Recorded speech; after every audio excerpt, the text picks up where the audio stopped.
This is where we'll see it all. I'll do it all. The wins, the losses, the fails, the successes. Right now, you're probably wondering, oh my God, why is this dude not wearing a shirt? That's disgusting. It's just too hot. Oh my God, it's hot. It's 100 degrees today. Ugh. Living in the Midwest is horrible. 100 degrees, 100% humidity, absolutely awesome. It's not at all. Anyways, today, I've got something really good in store for you. What we're doing today will help you out in many more ways than one. And I'm going to show you how to do it like a pro.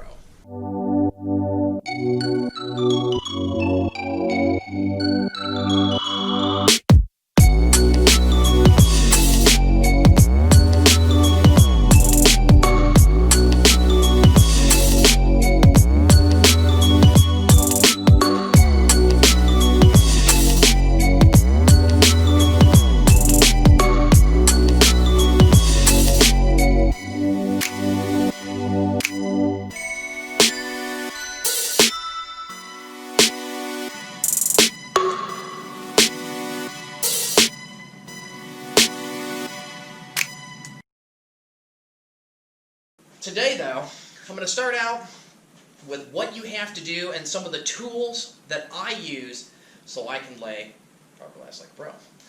And I do have a sample of what we would start out with and what the end finished product looks like.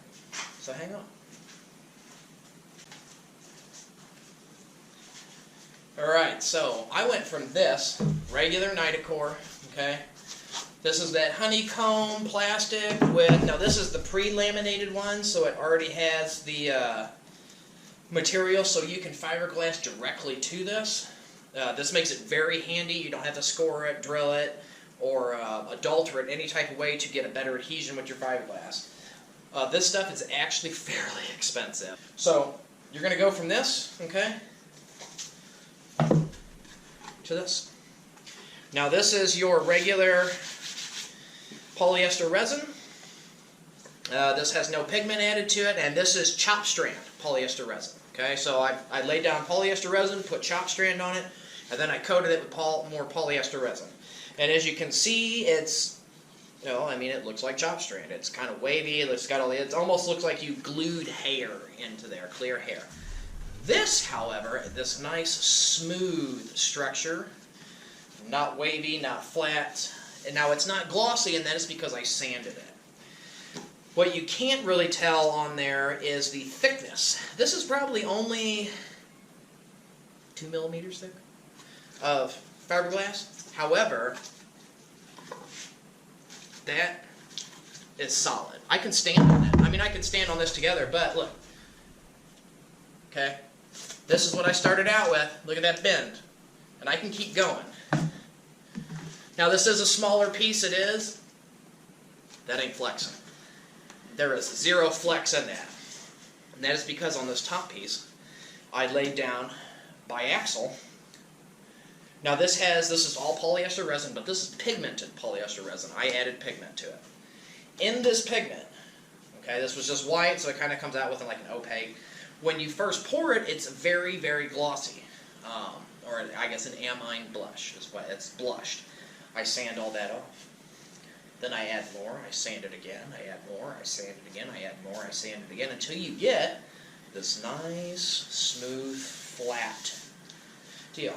This is ready for painting, primer, paint. You could leave it like this if you really wanted to. You could lay down a clear coat on there and just be done. I will be painting all of mine. However, let's go ahead and take a look at some of the tools that we're going to use. So in this, I'm going to use 100 grit sandpaper. You can use 120. I wouldn't really go below 100. The 100 is, it'll do the job, but it won't take off so much that you're like, oh no, bad. Okay. The biggest thing to do, respirator. This is regular 3M respirator for organic vapors. I use a respirator sometimes, sometimes I don't. It just depends, okay? It's one of those things. This is a roller. So what this does is when you lay your fiberglass, you lay your resin down. I always lay down, I wet it. I'll wet it out first. So I'm going to wet it. I'm going to slap my fiberglass on it. Then I take this. I will put more resin on top of that glass. And then I will roll that out. What that does is that removes any air bubbles, any pockets that might be in there. And it makes sure that your resins bond with that actual glass. You got a paintbrush. This is a regular cheap old 3-inch paintbrush. Plastic spreader. This is just mainly to spread out resin. Hardener, fiberglass resin. Now all my resin came from, you know, the big box store. It's nothing fancy. It's no 3 West systems. I literally saw no need to drop, you know, $100 or however much it is on a big can like this when I can buy that for 40 bucks. I have used this entirely. It says it's waterproof. I hope it is. That's great. If not, I mean, it's painted, it's sealed. I'm not too concerned about it. Okay. Mixing cups, little paper mixers. A sander. This is an orbital sander. Obviously Harbor Freight. This is a Bauer. I don't remember what I paid for it. I got it on a deal. One of their sales at Harbor Freight. This thing works great. I have used this sander exclusively. You've probably seen in some of my other videos of when I was doing the gel coat or actually replacing the keel and fiberglassing it. That's the sander I've used. I have literally put this sander through its runs, and I'm surprised it's actually still running. I think it might be getting a little iffy, but I'm pretty sure it probably just needs to be cleaned out. Okay, so, you know, that's it for the tools. Oh, and I forgot the main part. The actual fiberglass. So, this fiberglass is stitched. So as we can see in there, you've got stitching. That's the little lines coming up. On the back, that's chopped strand mat. And then on the front of it is this more sheeny color stuff. It kind of runs perpendicular to the chopped strand, to the, perpendicular chopped strand to the stitching. This is very strong, very tough. I believe this is called 1408 biaxial. Now the fiberglass that I actually bought, my chop strand and this, are both epoxy rated and polyester resin rated. Now I think there's another type of fiberglass or actual resin you can use. I forget what it's called. Polyester and epoxies are your big ones. I didn't want to use epoxy because it's super expensive and it can be hard to work with. So in this video, we're going to stick mainly with polyester resin. This is your big box store polyester resin. So I've got everything cleaned up here. So what I'm going to do is I'm going to show you guys what I do for my prep before I am going to start actually laying. So as we look in here, we look in the boat, this right here is actually PVC board. This is one of the biggest mistakes I made with this boat, using this PVC board. Not so much for my hatch areas, that was fine, I should have done that. What I should not have done was use this PVC board here in my flooring. I should have used the Nitacore. And that's because the Nitacore is a lot lighter. So this boat is incredibly, I mean, when I first started, it might have weighed 120 pounds. Now, this boat weighs over 200, which is kind of, so this is what I do for this. As we can see here, this was actually 2 separate sheets that I've taped together. That was 4-ounce tape. Okay. Now, what I did, since this is that PVC board, it's not porous. Okay. Now, that's a problem because that means that the actual resin has nothing to bond to. It's like trying to put super glue on glass. I think that's a good one. Maybe not. Maybe super glue on HDPE, which is high density polyethylene. I forget which one. One of the two, I can't remember.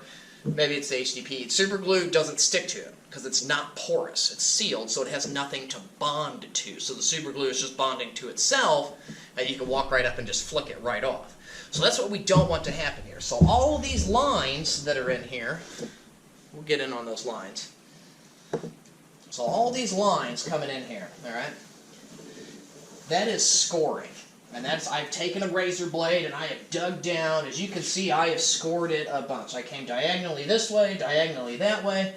I've came perpendicular, up and down, across. I pretty much just should have drawn smiley faces in it. Okay. Now what that does is I've opened up this non-porous structure to the porosity of the PVC. Because underneath the smooth surface, it is actually very porous. Bonds very well if it's exposed. So this is the only way that I could think of to do that without trying to sand that whole layer off, which would be, when this stuff gets sanded, it starts to melt. Okay, so it doesn't work. So this is the way. Now I've used this for all my decking, my hatches, or not my decking, but my hatches, the supports, my stresses, bulkheads.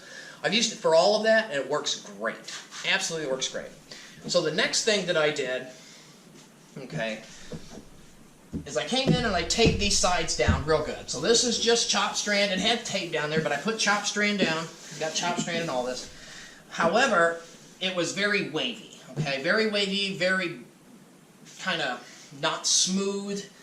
So what I did is I went ahead and sanded this down. So I got it all nice and smooth. It's now it's still very porous. The resin will still have a good amount to bond to. So after getting that all sanded down, okay, after then,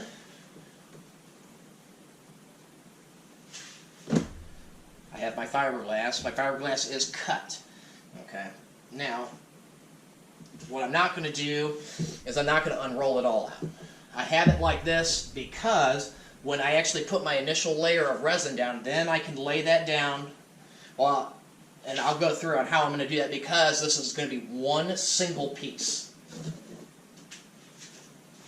Okay. So, let's get into how am I actually going to lay this resin.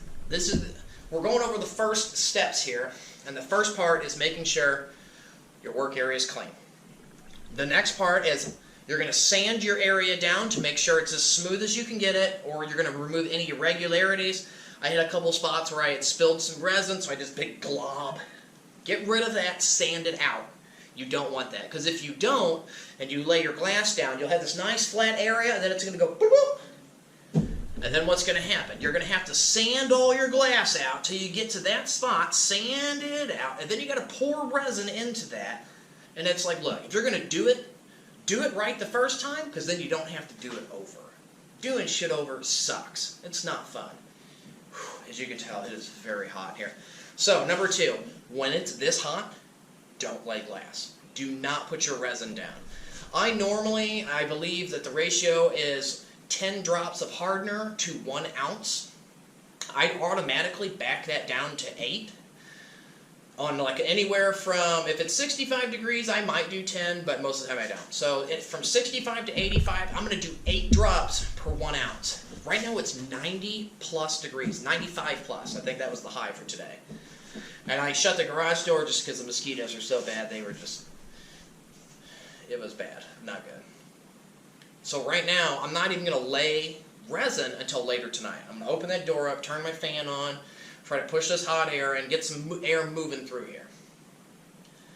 However, when I go to actually put my initial resin down that I'm going to bond my fiberglass to my surface too, so I can get an extended amount of working time. This is a large area, okay?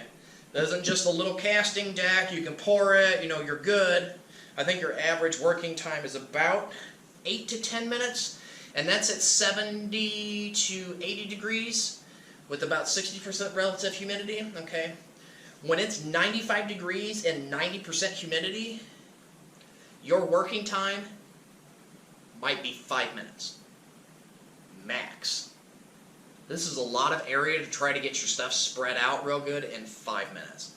And that means you're scrambling, so you're going to make a mistake. So, what I plan on doing is doing about 5 to 6 drops per 1 ounce. Now that's not good, it's about half.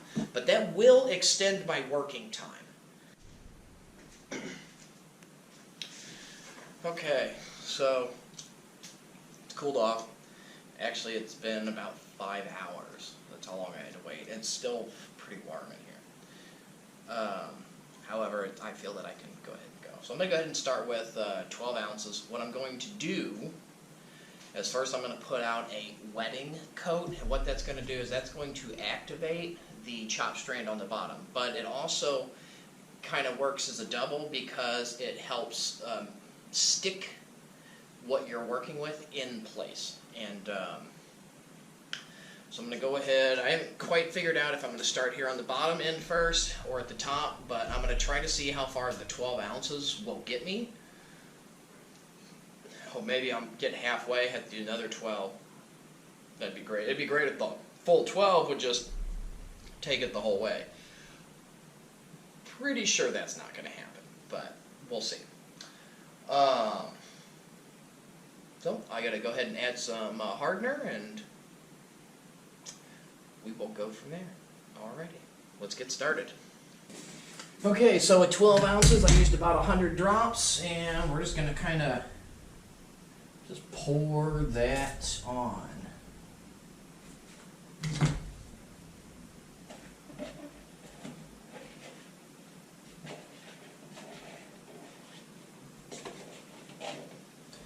Now, one thing I am going to do, since I only have 1 cup out here, I'm going to go ahead and pour some acetone in this real quick, give it a quick rinse through, so that way I can drain it, let it dry, and be able to reuse it.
Another thing the rolling does is it will force the resin up through it.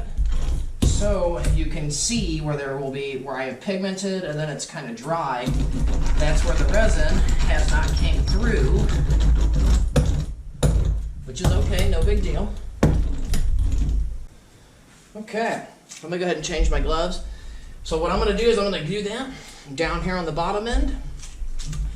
And once I get that done, then we'll come back. I'll show you what I'll do on the rest.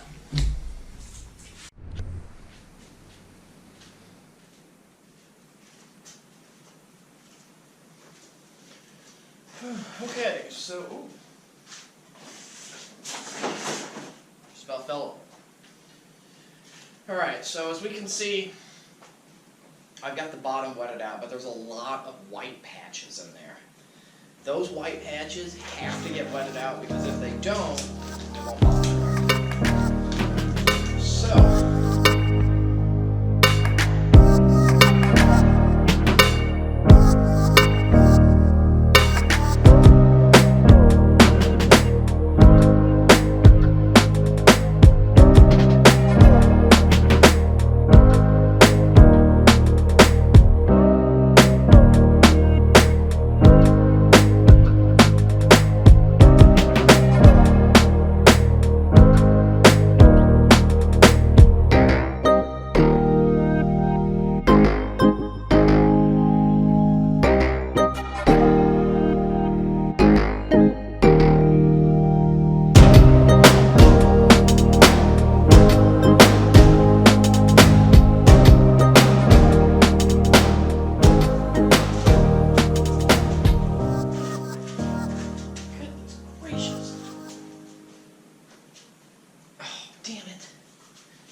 Alright, so I had a honeybee, one of my bees, probably landed my stuff. That sucks. I don't know, they keep coming in here, it's weird. Anyway, so we've got everything wetted out. Now what I'm going to do is I'm going to let this sit overnight and cure or kick. Once it kicks fully, we'll come back in, we'll take a look at it, and then I'm going to show you guys what I do next that will leads to that smooth finish. So I'll see you guys in the morning. Alright, welcome back. So it is the morning, it's about 9, 10 o'clock, something like that, I'm not sure. It's a lot cooler than it was yesterday for now. I think it's in the mid-80s. Humidity's very tolerable. I could be out here with clothes on and not sweat to death. So what I'm going to go ahead and do is I'm going to mix up another 12 ounces. It looks like from yesterday that now that everything's wetted out, it's hard, it's fully kicked, the 12 ounces should be sufficient to start building up some thickness to the actual bottom side of the boat, so that's good. Now, hopefully it'll be just 12 ounces. If it starts getting into more, I'll probably have to go out and get another can, which I don't want to do. I can easily do that, not a big deal. Today, so what we saw from yesterday though, real quick, is that when I was initially spreading this, I was using a brush. That brush is to kind of push the resin into the actual fiberglass. So it has a good bond, it's got a good wet out, there's no dry spots. And so that way it's not curing on the top, it's curing inside of it and melding it together instead of like this. And now if it's like this, it can peel away. If it's like this, you know, it's interlinked, it's locked. Today though, however, what I'm going to use is a spreader. Now I had at one time a really long one. I have no idea where I got it from. I can't remember, but I think I ruined it somehow or another, or I tossed it, I'm not sure.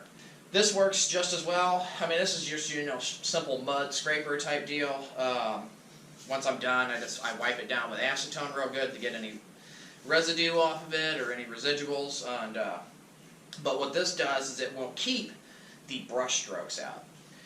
Now you're probably asking, well, you've already wetted this out and it's in there. Why are you going to add more fiberglass? I'm going to add more fiberglass because what I don't want to be seen is the actual fabric. So when you look at this, you don't want to see any fabric. All you want to see is this nice, smooth, flat surface with zero imperfections. When you got the fabric in there, I mean, if you just want to do a quick deal, that's great. You're not really concerned about the aesthetics of it. You never want to resell it or actually make money off of it. Sure, that's good. You know, make it look like a piece of shit. It's going to be your piece of shit, and that's fine. To each his own. I would probably want to sell this eventually. I probably know that I will, and I want to get the most bang for my buck. Somebody looks at it and they're like, oh my god, it literally looks like a 10-year-old. Did your fiberglass work on this? You're not going to have a good negotiating power. When somebody comes in and looks at it and it's like, damn, this looks like this was done in a boatyard, you know, or the custom shop, whatever, command a little higher price. You know, if that's what you want to do. So let's get to work.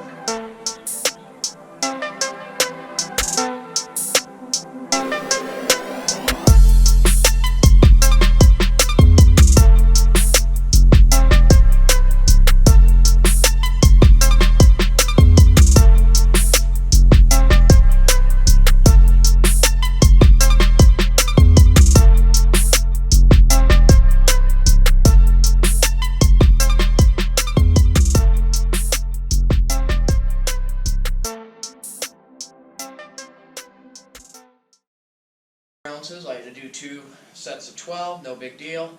Now, what I can see already is that there's still going to be a little bit of that pattern still showing through.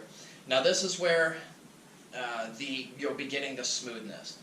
So what I actually might do, I'm going to take a quick look at this. Okay, so it's easily going to take a couple hours to kick, and kick is to harden. And even in that, it might take about 4 or 5 would be a fully hardened type of deal. Now what I will do after that has kicked, I'm going to obviously take a survey of it. I'm going to take a look.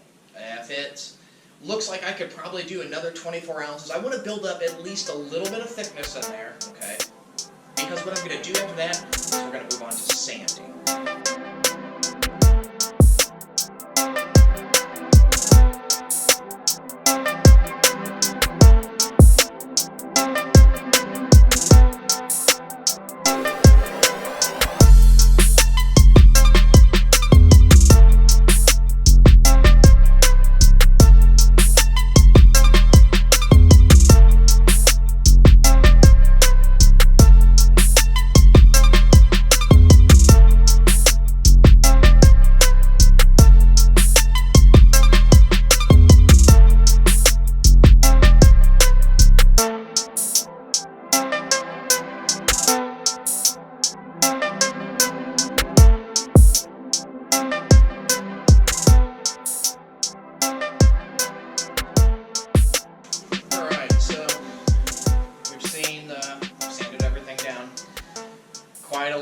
waviness to it, so I'm going to go ahead and I just went ahead and made 24 ounces of resin.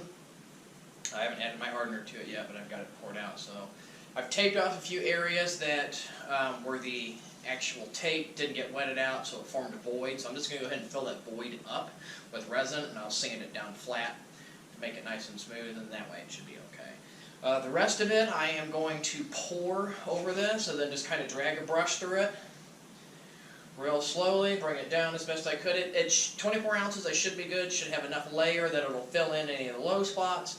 And what I like too about a lot of this is that when you pour it, it will pretty much kind of self-level itself, which is also really good. So we're going to go ahead and do that.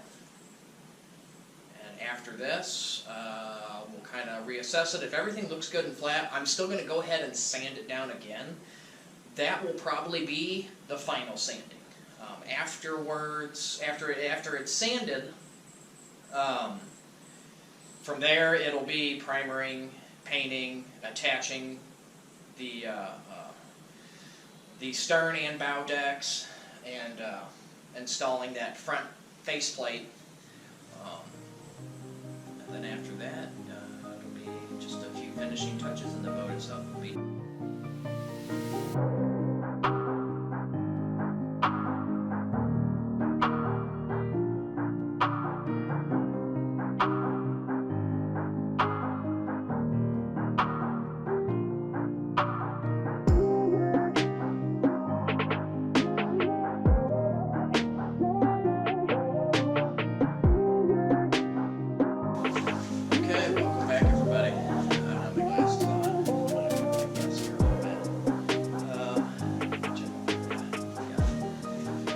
Don't have them on because I already know my stuff's going to go mine, but I clean my mess.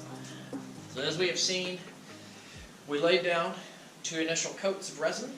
We sanded. We went through and did another coat of resin. Sanded again. Last night, I went ahead and there was a few spots that I missed that were low areas. I could have hit them. I missed it. That's what happens. So I went ahead and I mixed up another batch. And I filled in all the low spots as best I could, so we're going to go ahead, we're going to do the final sanding. After this, everything should be level, there shouldn't be any dips, for any means for that matter, so that should be good. And this will be the final work done on this actual flooring, and that is how that you can pretty much lay and make fiberglass, do it the pro way. It is very laborious, it's very tedious. However, it'll probably save you hundreds of dollars if you were to take it into a shop. As you can see, now this has been over the course of,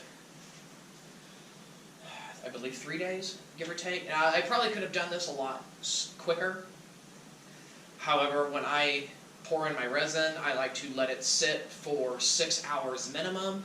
So a lot of times, especially with the heat the way it's been today, the heat broke. It's 70 degrees, it's beautiful, it's nice. I'm thinking a massive storm's about to roll in now. There's tons of clouds, a little bit of sunshine outside, so it's kind of nice. So I believe that, and I'd have to go back and look at footage and stuff, but I want to say that this has taken the course of 3, maybe 4 days. And normally that's, I will pour, let it sit 6 hours minimum. A lot of times I just let it sit overnight. I'm not in any hurry, any rush. I have the time. The next day I'm going to come in and sand, pour, let it sit, sand, pour, let it sit. So what I have poured today has already sat. It's actually sat overnight. I poured it last night, so I'm going to go ahead and finish up with the sanding today. Okay, so to get on the inside of that bend, alright, what you can do is you kind of take a piece of PVC, see how it's rounded, take your sandpaper, lay your sandpaper over the top, hold it on the edges, and then you can get into that actual bend, come in here, and what that does is it makes it a lot easier. Instead of trying to hand, now you can get in there with the hand sander, or doing it by hand, then you start folding the paper up. Doing it this way will actually work a little bit better, plus you can put a lot more even force on there, so you're not, potentially over sanding. So as we can see, the areas that are a lot more glossy, that's what I poured. I'm going to go ahead and sand those.